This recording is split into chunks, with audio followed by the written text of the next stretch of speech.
उन्होंने जो बात कही वो तो मे बी उनकी इंटेंशंस चाहे जो भी रही हो, बट उनका तरीका बहुत ही गलत था और बहुत ही अभद्र था।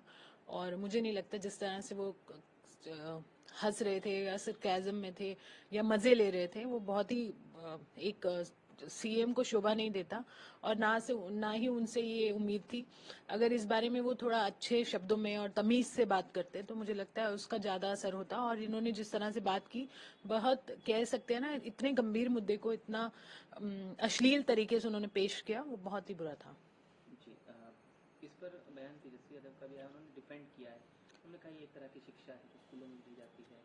देखिए, अब वो डिफेंड करेंगे क्योंकि अभी वो साथ में पॉलिटिकली उनके एसोसिएटेड हैं।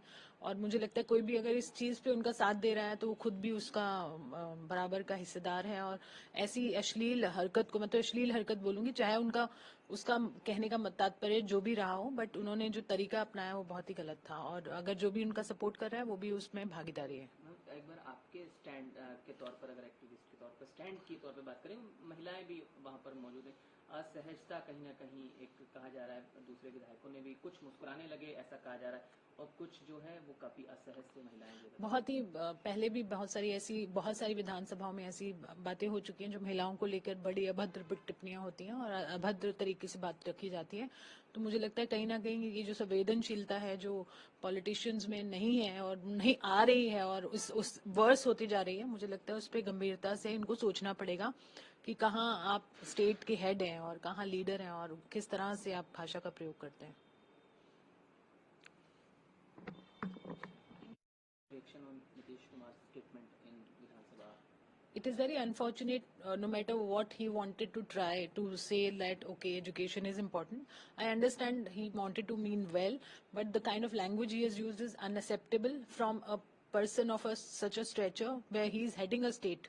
And speaking such a rubbish language, I would put it this way, is not acceptable at all. Tejasvi Yadav defends him.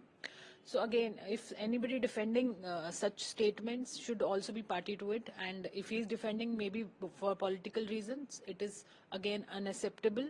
Nobody should defend him. Maybe intentions, as I said, might be right, but the language and the insensitivity towards women overall is not there.